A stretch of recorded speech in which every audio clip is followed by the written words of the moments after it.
на денешниот настан организиран во Стопанската комора на Северна Македонија преку отворен разговор со извршен директор магистар Антони Пешев, ќе добиете информации на две клучни теми за решавање во интерес на бизнисот, енергетиката и процесот на задолжително тестирање како приоритетни теми. Повелете, директор. Добар ден на сите и ми е драго што денеска има навистина дојдовте и физички да се видиме. Некако директниот контакт е нешто што веќе подолго време ни недостасува на сите, меѓутоа и ни овозможува една додатна можност да размениме информации за тековни теми за кои имаме некакви информации, значаен дел од нив не доаѓаат во изворна форма до средствата за јавно информирање. Целта е сите да бидете добро информирани за она што се случува. За денешната вака малце поинаков профил одржана пресконференција во која немаме да имаме изјава па прашања на база на таа изјава, него ќе биде замислена како повеќе мој краток брифинг за она што се случува во овие две теми, затоа што навистина е тешко да се напише срочено, паметно на кратко. Мислам дека ќе пробаме да на овој начин воведеме една пракса да секогаш кога имате прашања за сериозни теми, би сакале да размените со нас информација, да се повикаме на овој профил за да можеме и да поразговараме на темата и да некои ваши дилеми ако воопшто постојат ги расчистиме веднаш, заради тоа што мислам дека целта е заедничка. Тоа значи дека во овие тешки времиња, особено за економијата во Македонија, мислењето на медиумите за нас е важно, првенствено заради тоа што медиумите се она што обично народот го гледа и врз база на која ствара некаква своја перцепција за тоа што се случува. Значи денешните две теми се една горечка, многу горечка тема, тоа е енергетиката, за која би сакал да ви дадам една поширока слика за тоа што се случува и кои се моментално случувањата во тој сегмент. И втората, би сакал да ги расчистам позициите на Стопанската комора што се однесуваат до прашањето за вакцинацијата во фирмите и на тоа нашето барање кое е испратено до владата се однесуваше за обврската да се тестираат вработените. Овие две теми мислам дека се топ теми во овој момент, особено прашањето со кое сега цело време се расправаме на релација синдикати, комора, работодавачи, дали кој ќе ги плати тестовите, а целта уствари воопшто не е да се тестираме ако можеме да не се тестираме. Целта е ултимативно да се постигне многу високо ниво на колективна имунизација, со што потребата за тестирање воопшто нема да постои како елемент. Нити сме сакале да препорачаме да вработените плаќаат од свој џеб заради тоа што не сакат да се... Меѓутоа сакаме да подигнеме свесност и да се запрашаме дали навистина сакаме компаниите секогаш да работат со намалени капацитети или некои компании воопшто да не работат. Сами знаете дека имаме и кај вас од зоната на информирањето колективи кои се малтене десеткувани, односно оставени се на мал број на луѓе заради тоа што малку па еден дел од луѓето идат на што лекување на болест, што обврска за да бидат тргнати и ставени под карантина. Сега да почнам со енергетиката. Значи почетокот на октомври месец почна до комората да стигаат прво од помалите наши членки загрижувачки информации дека дистрибутерите за електрична енергија им ги прекинуваат договорите или им предлагаат менување на договорите со договори со драматично зголемена цена и со многу пократки рокови.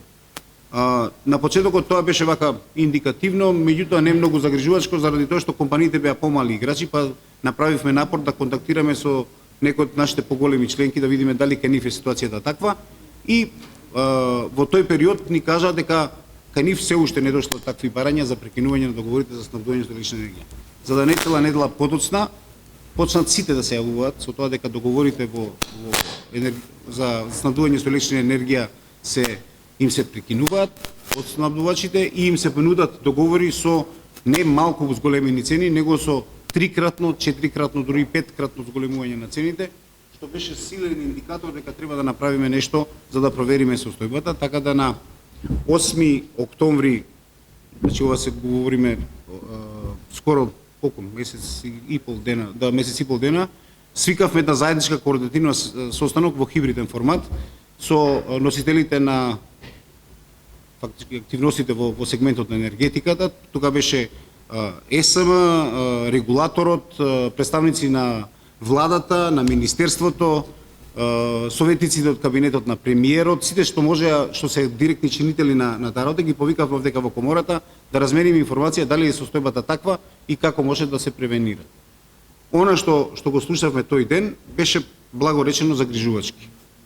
Зашто? Заради тоа што регулаторот ни кажа дека не постои механизам по кој они можат да интервенираат во делот на спроведувањето на договорите во кои се превземени обврски за испорака на електрична енергија одредена цена за одреден период, освен да на снабдувачите им се повлече дозволата ако не се држат до пропишаните услови. Што беше апсолутно неприфатливо од никого.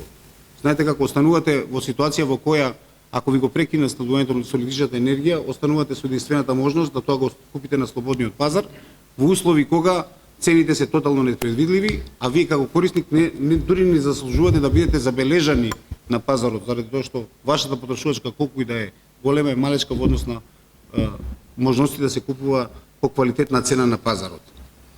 На тој состанок неколку заклучоци излегува како битни, тоа е да замолиме и да и лобираме да државата го зголеми производството од домашните производни капацитети.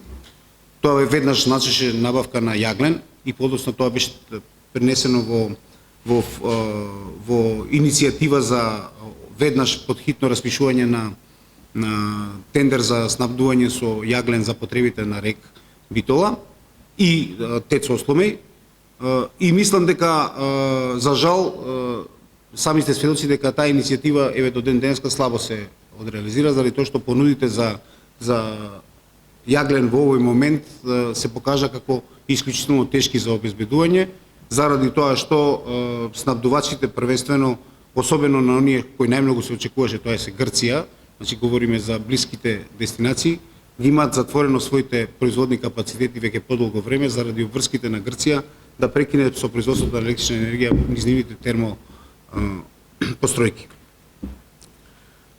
Паралелно на состанокот беше инициирана иницијативата за можноста за активирање на ТЕЦ Неготино, во која една или неколку од нашите членки изразија подготвеност да влезат во активна кооперација со Електростопанство на Македонија во делот на реактивирање на тоа што стално го викаат ладна резерва во македонскиот енергетски сектор, а тоа е енерганата во Неготино, која работи се уште само на мазут и во нормални околности таа никогаш не произведувала по цена која би била атрактивна за пазарот и токму заради тоа никогаш и не била користена сериозно. Цената на мазутот и производната цена која би излегла од Неготино во нормални околности секогаш би ишла над она што може да се набави и на слободниот пазар и од останатите капацитети. Меѓутоа ситуацијата е ургентна. Вие сами знаете дека во изминативите месеци цената на енергијата на светските берзи порасна 5 до 7 пати, по зависност од моментот кога се купува. И што е најтрагично, цената нема интенции да се намалува заради тоа што фјучерсите исто така се исклучително високи, а зимата уште не сме ја виделе. Мораме да признаеме дека малку во корист ни оди тоа што зимата е малку со пролонгиран старт, што не значи дека нема да биде долга, меѓутоа еве сега моментално тоа е малку од малку ја подобрува ситуацијата. Исто на тој состанок беше инициирано нешто што цениме дека ќе биде нужно за воиднина, а тоа е да во трговијата со електрична енергија се пропишат малце по-сериозни критериуми, да се полека формира гарантен фонд на ниво на државата, кој би бил користен во услови на ваква криза во која некој од играчите заради соодветни причини нема да може да ги исполни своите обврски и од тој фонд би можеле да се обештетат играчите кои незаслужено или не по своја вина останале без снабдување на електричната енергија. Она што мислевме дека ќе биде проблем да се убедиме со регулаторот, се покажа дека е многу едноставно и нив им тежи таа работа заради тоа што притисоците кои ги трпат од компаниите кои купуваат на слободниот пазар и неисполнувањето на врските се претешки. Судски во овој момент она што ни беше кажано, што не загрижи, е дека регулаторот ги упати компаниите на судски процеси, односно да си го побараат исполнувањето на договорите по судски пат, што беше исклучително спора и неадекватна мерка, и неприфатлива скоро за никого.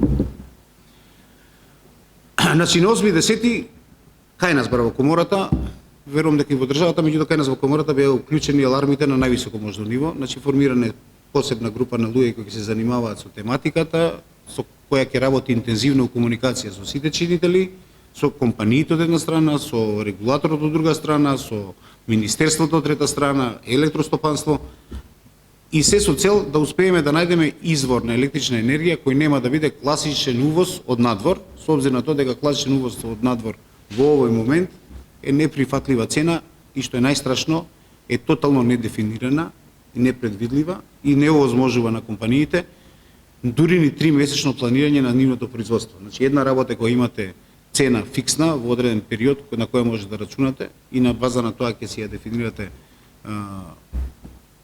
производната цена во врска со таа потрошена енергија, а сосема друга работа ако не знаете каква ќе биде цената на електричната енергија дури ниво краток временски период.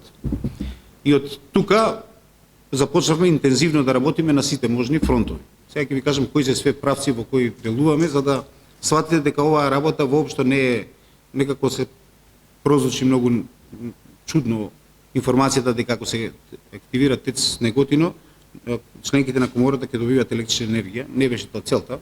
Тоа е еден од оние странични ефекти кои се случија на база на нашето перманентно лобирање кај сите, тоа сепак да се случи. Значи, што е она што сакаме да видиме? Тоа сакаме да видиме производство на електрична енергија од нашите производни капацитети, која ќе има предвидлива и одржлива пазарна цена, а нема да биде она што го добиваме на берзите, зашто ако е тоа што го добиваме на берзите, тоа е апсолутно неприфатливо и мислам дека за значаен дел од компаниите може да значи и клjuč. Втората работа е сакаме да видиме активирање на сите можни капацитети и во услови кога хидролошката состојба во државата ни е лоша и хидрокапацитетите ни се скоро на минимално ниво искористени, така да свесни сме дека активирањето на Неготино е нешто што би сакале да го видиме, меѓутоа не знаеме каква е состојбата, затоа што нашите информации говорат дека од 2009 година ТЕЦ Неготино не е работел во употребна вредност. Бил стартиран, бил тестиран, меѓутоа да произведува електрична енергија не произведувал. На сите разговори учествувавме, некои од нашите членки уште се во процес на договарање со државата како тоа да се помогне во делот на рестартирање, обезбедување на доволни количества на мазут, заради тоа што и набавката на мазут во овој момент може да биде проблем ако се отварат класични тендерски процедури, а некои од компаниите не може да чекат. Еве ќе кажам Евроникел, некои од овие капацитети кои имаат печки кои работат секој ден и за кои гасењето е скоро невозможно да се направи во многу краток временски период. Неколку работи исто се појавија како проблем. Имаме странски инвеститори кои имаат обезбедена електрична енергија во Европа, а во државата немаат начин како да ја донесат, затоа што нивните компании овдека не се авторизирани за увоз на електрична енергија. Нема начин како да донесат електричната енергија, дури кога би можеле да обезбедат од контингентите на електрична енергија што нивните, да кажам, собственици би можеле да ми обезбедат на европскиот пазар. Тоа е врзано со еден куп лиценци, дозволи и не секој држава му е дозволено да врши увоз на електрична енергија. Втората работа која се појави како проблем е дека еден дел од компаниите пробувајќи да настапат сами и да пробат да купат на слободниот пазар, заради малите количества на електрична енергија кои им се потребни, не се реални играчи, не може да постигнат никаква цена. Така да оценивме дека е потребно да извршиме собирање на сите заинтересирани субјекти околу една идеја, да заеднички се настапи на пазарите, да се со одреден поголем контингент на струја се постигне пониска цена. За таа работа беше потребно да ги консултираме нашите банки, која од нив би била вољна и спремна да влезе во финансирање на таква, и за наша добра вест е дека некои од банките би биле вољни да влезат во тој тип на поддршка на таков некаков си гарантен фонд преку кој би можела да се врши набавката. Меѓутоа, сето ова се паралелни иницијативи кои до ден денеска немаат практична употребна вредност, се додека не видиме дека тоа ќе се случи. Овде кај нас во комората направивме нужни прилагодувања на инфраструктурата, подготвување на тим на луѓе кои би можел да ускочи таа работа, собирање на информации за консултанти кои би можеле да ни помогнат, се со цел да бидеме сервис на нашите членки, ќе направиме се што е во нашата моќ да енергијата во државава дојде. Целта не е да се забавиме со енергетика, нити да правиме некаква си бенефит од таа работа. Целта ни е да најдеме енергија за да компаниите продолжат да работат. Имаме лоши индикатори, имаме лоши сигнали дека некои од компаниите, особено кои работат на мали маргини, особено во тешкиот дел производство на храна, немаат толкави маргини кои би можеле да го издржат овој раст на цената на енергијата. Ова е во делот на енергијата. Значи во овој момент паралелно се направени сите овие процедури, разговарано има поддршка. Притисокот на комората е огромен. Значи компаниите би сакале да видат здружување околу можноста да се набави електрична енергија за потребите на економијата на некаков поорганизиран начин, а не преку класичната шема преку трговци, пошто тие каде е висока цената на пазарот, уште пропишуваат додатно нивна маржа која е значајна, која е 10-15% над таа цена што е висока, така да цената станува огромна. Она последното што го слушнав 250 нагоре, што е 5 пати повеќе од тоа што претходно компаниите купувале за своји потреби, и тоа е загрижувачки. Тоа е накратко тоа што сакав да ви го дам како претходен брифинг, па велете да поразговараме на оваа тема, дали имате некои работи кои ви интересираат, па да ги речем. Кој начин планирате тоа да биде спроведено, да не биде со класична набавка со кембри? За потребите на нашите членки нема, тоа се приватни компании. Ние не купуваме за, мислам, набавката на електрична енергија во овој момент што е постигнато. Заради тоа перманентно наше притискање за отварање на ТЕЦ Неготино успеавме да не, ноември, почетокот на декември. Така ни е ветено.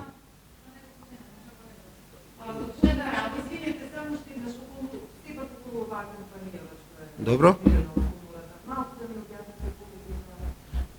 Она што можеме да ви кажеме дека компанијата нема никаква активност до сега. Она што ние се направивме е да регистрираме како друштво, за да можеме да бидеме подготвени да ако тргне работата у некакво, така да имаме орудие со кое можеме да работиме. Мислам, никој до сега нити има активности, нити има првенствено заради тоа што од 8 октомври до денеска, додека се договоривме да тргне работа, да ги обезбедиме сите овластувања од управниот одбор, да влеземе во таа процедура, можеме да кажеме дека е сега у финална фаза на регистрација, поднесовме барање за одобрување, дали ќе ни се одобри, нема да се одобри, ќе видиме. Во секој случај, компанија како секоја компанија, во принцип, таа нема да биде ништо нити привилегирана, нити...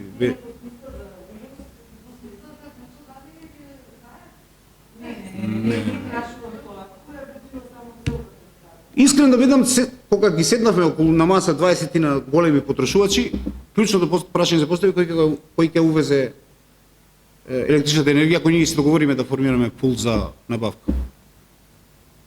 И одговоривме на тоа прашање. Кога се понуди тоа да биде трговец, некој од постојните, сите рекоа не доаѓа у обзир. Мислам, во принципот сакавме да се договориме со трговци, идевме, луѓето се опечени, се вика нема зашто ние да формираме гарантен фонд или така и тоа околу таа работа да... Тоа е тоа што писате по голема количина. Да, идејата е, ако се појави можност, и уште ситуацијата е ваква каква што е, да имаме инфраструктура и механизми кои ќе ни овозможат да интервенираме промптно. И да биде по закон, за да не правиме циркузи, а таа процедура баш и не е така спора. Еве ви кажувам дека за месец дена успеавме да дојдеме до некаква си функционална фаза. Не е ништо тајна, мислам, не го правиме тоа како... Па, знаете како, веројатно нормални околности не би ги добиле за година дена. Она што сега е интересно дека сепак комуницираме, некако не ни вика дека не може, дајте да видиме кој ќе биде фондот, кој имате ли поддршка. Не знам дали им се бара на сите трговци ова што нас не се бара, веројатно би била работа многу по-регулирана генерално, ама еве ние ќе го исполниме тоа. Дали ќе се активира? Не знам. Искрен да бидам, нема ни нужда, мислам, комората нема причини тоа да го прави ако не го прави за потребите на своите членки. Едно од приказките, например, ви кажам, имаме компании кои имаат електрична енергија во Србија, не може да донесат во Македонија, а власникот е во Србија. Истиот човек има операции во Македонија и вика ние можеме по 90 евра да донесеме електрична енергија, нема кој да увезе. Па нема дозволи, компанијата дека нема дозволи, таа компанија што треба да увезе нема дозволи, треба да иде преку трговци да ги увезе. И треба да се регистрира нели како увозник, како снабдувач. Тоа знаете што е, во овој момент преку 500-600 компании би имале потреба да се регистрираат како увозници или снабдувачи, за да може да влезат директно.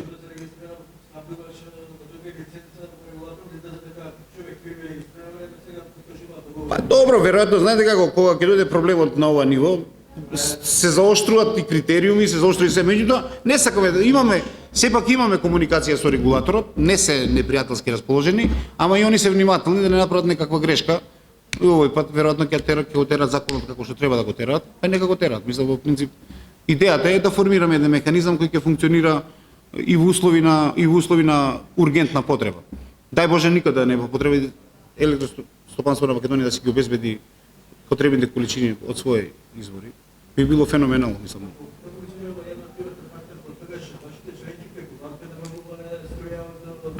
Не. Ние само би го координирале некако приоритетите за тако тој иначе директно ќе си постигнат директно би одел таму, не преку нас. Тоа кога викаат членките на комората се мисли по приоритет да се снабдуваат членките на комората, заради тоа што го иницииравме целиот овој процес. Ја дури кога седев на тие разговори, кога преговараа меѓу себе, јас замолив да не се фиксираат износи поголеми и помали за нашите членки, пошто очигледно го тоа го товареше договарањето на електростопанство со компаниите, така да реков како било да било, нека се активира производството, нека има вишоци на електрична енергија, па ќе разговараме како ќе се купува за таа работа. Иначе не би се бавиле со таа работа.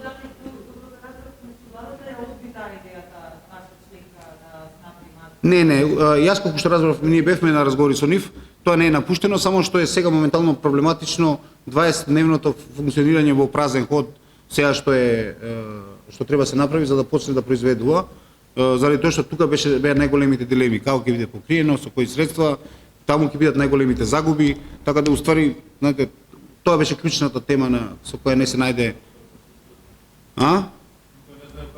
Па тоа, знаете како, и може да е коректно што владата на своја рака го зема стартот, така да не влага у некако си, како да кажам, комерцијален аранжман со било кого. Мислам, процедурата е терена транспарентно. Сите големи снабдувачи со мазут се информирани преку комората. На сите им е кажано која би била гарнитурата. Поканети се да влезат во таа авантура. Кажано им е дека не треба да очекуваат пари, него треба да тоа да се скомпензира со енергија за да не правиме некаков си аранжмани кои така.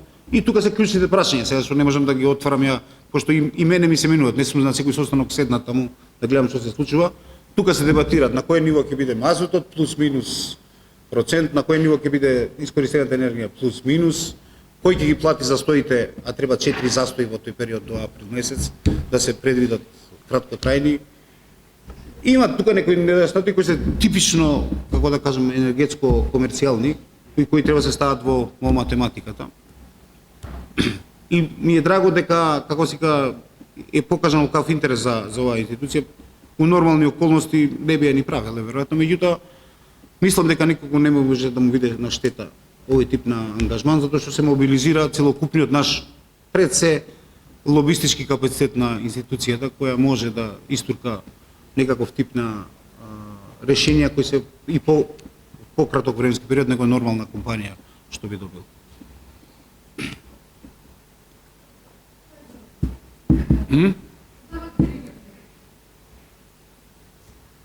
Дали имате уште прашања во врска со оваа работа? Јас ќе ве повикам да за оваа тема бидете заинтересирани понатаму, ќе бидете информирани за тоа што се случува и што би се случувало во таа работа. Не ни е интенцијата да се правиме тоа што не сме, а и не ни беше целта тоа да го направиме, него тоа испадна како потреба за во делот на обединувањето на компаниите во едно заеднички пул. Предпоставувам дека трговците ќе имаат против. Предпоставувам. Заради тоа што приоритетот на стварање на профит овде не е на прво место и нема профит, мислам, генерално ќе биде тоа маргинална приказка, а им влегуваме у пазар кој сега им е тотално оставен на слобода. И јас. Па немаше кој да биде, некој треба да го води тоа. Не можеме да запослуваме сега луѓе за работа која може и нема. Може нема да бидам јас, ќе биде некој друг управител.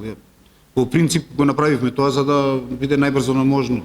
Ја трчам по нотари, ја трчам по банки, договарам. Едноставно во состојба сме да направиме се. Го слушнав Вучич како рече, ако треба руки ќе бацувам, ќе плачам, ќе лажам, ќе трчам, ќе правам све, само енергија да дојде. Па истата ситуација е. Треба све да направиме, и не ни е срамота, и да лажеме, и да плачеме, и да трчаме, и да бараме, како си ка извори, и да се молјакаме. Знаете дека, кога немаше вакцини, се измолјакавме за еден контингент 50.000 вакцини. Истото ќе го направиме и сега. Кога ако дојде стане паник, идеме ќе се молјакаме по комши, по едно, по друго. Нашите членки заслужуваат да имаат комора која ќе ги прави за нив работите кои они не мора да ги прават. И заради тоа не ни е срамота ова да го правиме. Така да мислам дека мене бар не ми е. Сега тој момент кога сум се нафатил со оваа работа, сум се нафатил да терам во. Нити па нешто од државата имате веќе шанса да направите тајно или да не се знае или дека нешто ќе биде надвор. Како ќе биде прифатено, не знам, искрено да бидам, ако не биде прифатено добро, па и не мора да функционира. Да го имаме ние како механизам за употреба, па сега нека не биде. Така дај Боже да си тече све нормално и да не мора да се занимаваме со работи кои не се ургентни состојби, барат ургентни мерки. Сега не знам како да кажам, во принцип. Еве имаме ситуации, ви кажам, помали компании не може да се увезат мала електрична енергија, нема начин како да увезе. Нема начин. Имаат, така да би можеле да се платат, имаат и пари, би можеле да си не може да увезат. А нас не треба секој киловат што може да се донесе од држава да се донесе по нормална цена. Не кажам дека тоа ја намалува инфлацијата, нема инфлаторен импакт на цените. Повелете, уште некој прашање во оваа тема или Ајде да поразговараме.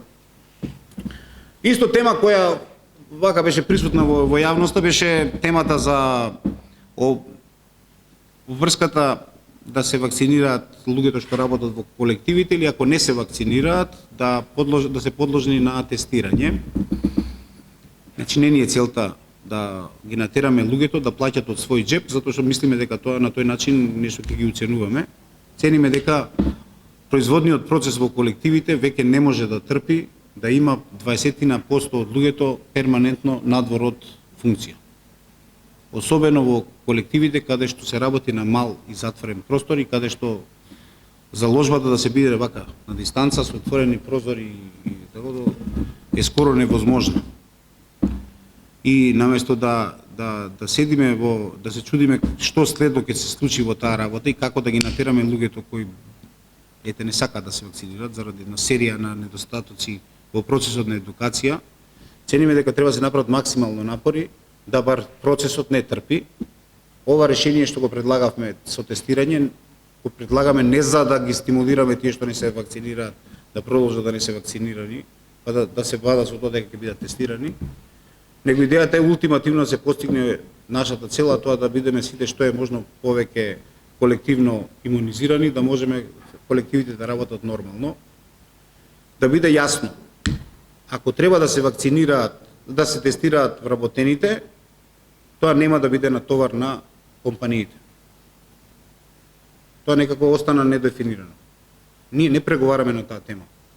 Ако државата не планира да врши тестирање, компаниите ќе го направат тоа што треба да направат и ќе одлучат сами дали ќе тестираат и како ќе тестираат. Нема што државата да им кажува како ќе тестираат и кога ќе тестираат. Меѓу другото имаме колективи кои тестираат еднаш неделно. Тие што произведуваат лекови, тие што произведуваат храна, тие се дневно изложени на таков удар. Тоа ние знаевме како ќе се направи. Целта е или државата да го плати тестот, па да не биде на товар на компаниите, Или да си го платат тие што не сакаат да се вакцинираат безразложно. Нормално не инсистираме да се вакцинираат тие што мислат имаат некакви проблеми со вакцинирањето. Секогаш има таков тип на...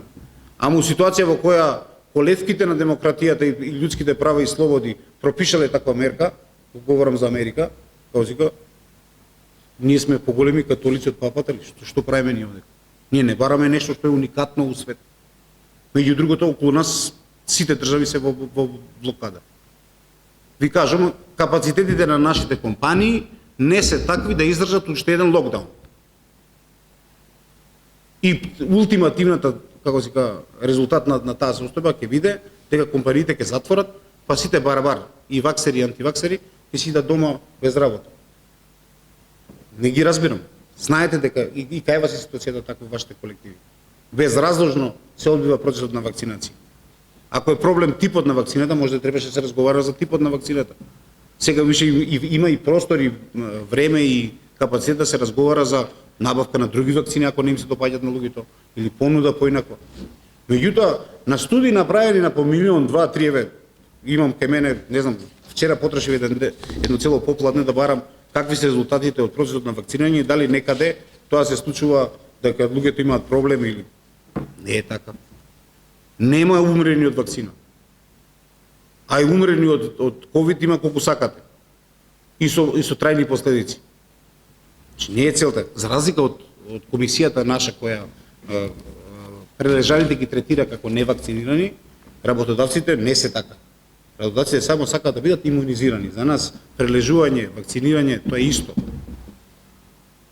Иницијативата од синдикатот во врска со еден ден слободен после вакцинација за да не е неприфатлива, особено у првите контакти со нашите компании викаат, ако е тоа причината, сме вољни да разговараме.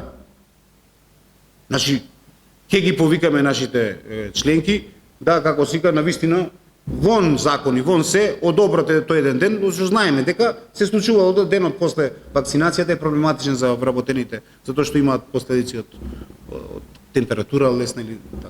Меѓутоа, тоа апсолутно е нешто прифатливо. Меѓутоа, не знам како, у држава се лицитира за се и се што. Кој ќе го плати тестот, кој не ќе го плати тестот. Не е целта да го плаќа тестот.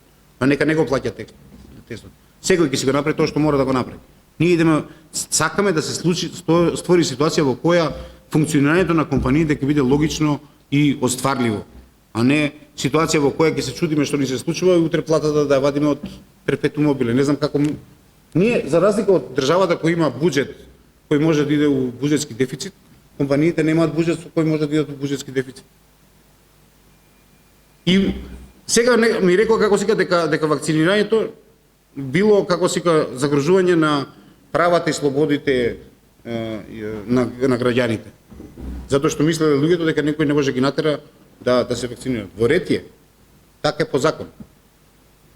Ама еве да ве прашам, знам еден куп луѓе што мислат дека треба да возат 100 низ град, и ако ги забраните сега да возат 100 низ град, ќе мислат дека е тоа угрозување на нивните права и слобода. Си купиле кола за 100 на сат, за 200 на сат и не може да возат по 30 колку што е рестрикцијата во градот.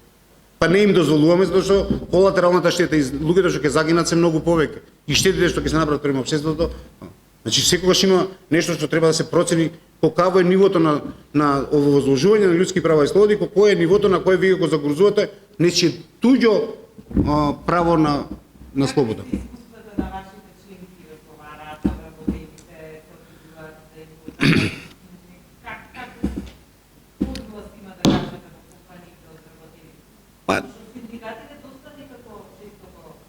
Па синдикатите нека поседат малце синдикатите у овој филм у кој живеат и после ќе дебатираме околу непостоечки компании. Па после ќе се разговараме дали ќе има некој да им ги исплати за останатите плати. Никој не иде му прави за тоа да го возможиме да функционира тоа нормално. Еве мерката ви кажав за еден ден ми е сосема логична. Дека тоа нешто, ама мерката дека никако нема да се вакцинираме, ние имаме право да се не вакцинираме. Ја да ви кажам, и кај нас, ако сме 92% вакцинирани овдека во куќата, имаме луѓе кои не сакаат да се вакцинираат. И навистина е тешко да се убедите со луѓето да се вакцинираат така. Меѓутоа, објективна причина нема. А ако има објективна причина, нормално постојат медицински објективни причини, постојат причини разни во кои ќе не можеме да направиме исклучоци. Ама луѓе не сме дошли ни до 40% на вакцинираност. А? Ма над 18 години, ама тие се сега симните малце границата доле ќе видите колку сме, 30%. За тоа збориме, ние сега во ситуација нема, сега новиот вирус уште покомплицирано ќе биде. А дали може би и вакцините баш се покажа дека се пробиваат? Значи има, приложни сме дека има, 30% се вакцинирани. Ја не знам да ви кажам дали какви се вашите искуства, моите искуства дека сум у нашиот колектив говори следното, дека како си кажа, дека исклучително е не дека како да чекаме последниот број на невакцинирани прележи. Некако така доаѓа ситуацијата, пошто тоа што ни се случило ексцесно некој да добие и покрај вакцинација да добие ковид зараза, проаѓа за помалку од недела дена со многу мали импликации. Па тоа е вистината. И нивните семејства се заштитени. Порано беше ќе влезе ковид во едно семејство, целото семејство е зафатено. Искуствата наши сега се влага и покрај тоа што пошто вакцините не се 100% по веродостојни, мислам поуздани, влегува во семејството, ама ако семејството вакцинирано, се задржува на еден човек. И покрај тоа што се у блиски контакт во еден стан. Па сега не се тоа мали работи. Знаете како умираат луѓе, вие на тој начин го загрижувате не само животот на тие што работат, него нивните семејства, родителите нивни. Дуге не можеме да бескрајно да трае оваа приказка. Не знам дали мислите дека не мислите вие дека не можеме 3 години да трошиме резервите на компаниите за да обстанат. Немаме ниту една сериозна програма веќе подолго време за ниедна работа. Уште еден талас ако ни се случи од овој новиот сој ќе биде катастрофално. Нема, морам. Ви да ви кажам, ако мене ме прашувате, ја би бил радикален, ја би пропишал како се кажа обврзна вакцинација. Меѓутоа тоа не е моја работа. Што Радикално? Државата пропише обавезно вакцинирање. Тоа има како мерка, постои како мерка. Прашањето е што ние во дадениот момент немаме таква мерка која можеме да се спроведе. Меѓутоа нема врска. Секој ќе си го прави тоа што мора да го прави. Компаниите ќе си го прават тоа што мора да го прават, работените имаат право да си го прават тоа што има да го прават. Ќе си ги дочекаме да го прележат. Ама тоа е грешно. Тоа е погрешно. Ја дочекувам сега, знаете како, си знам тачно 7 души имало кога пред 6 месеца кога влеговме дека после оној процес кога се вакциниравме, комората беше онака предничеше у таа работа. 7, па 6, па 5, сме дошли до 5, едната има медицински проблеми, сега 4, и сега се пребројуваме до 4, додека не прележат. Смешно е тоа, луѓе. Аргумент нема. Ниту еден доказ нема, ниту еден научен доказ нема дека тоа може некому да наштети драматично. Ако знаете, ви кажете ми, еве, администрирам група со 60.000 членови, во која дневно се разменуваат информации, таков случај нема. А случаи на настрадување од болеста колку сакате. Више не знам што све може да се деси ако го прележиш. Од млади до возрастни. И ви кажам, следниот сој не му знаеме каква ќе биде како дека жестокоста на болеста, а дека се шири по 15 пати побрзо од такото, докажано. Затоа е токава вознемиреност. Они не знаат како ќе биде сега моментално на младата популација. Никој не вика како ќе се одрази тоа на постара популација.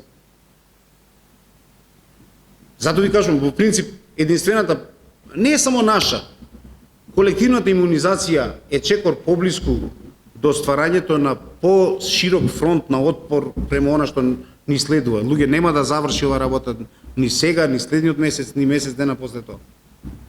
Моите очекувања се дека најмалку година дена ќе живееме во овој филм и ние треба да направиме максимален напор да функционираме во рамките на тоа. Дајте едукација, дајте да разговараме, да пуштиме народ да разговара со луѓето. Што е проблемот? Кој е стравот?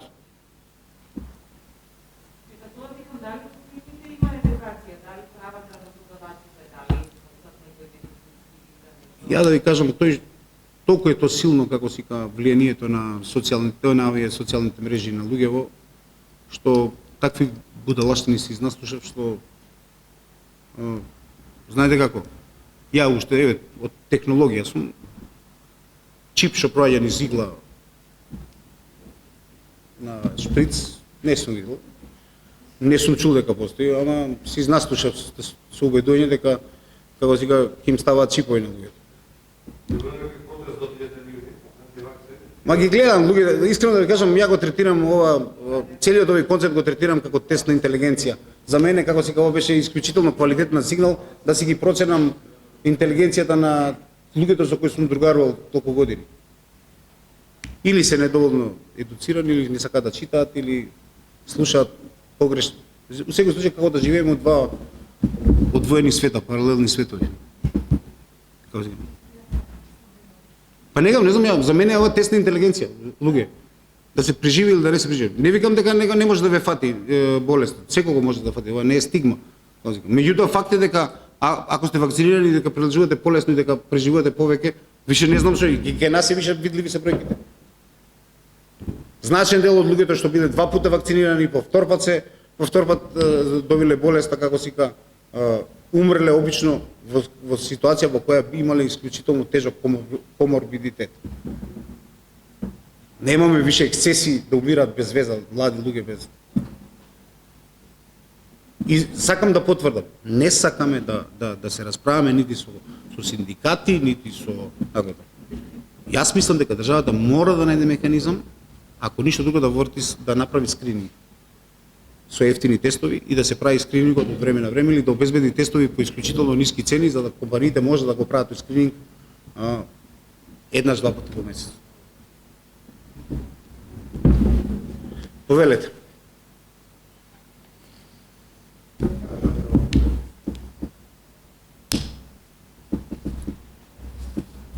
Ви благодарам многу. Јас сум тука, останувам и off the record ако сакате.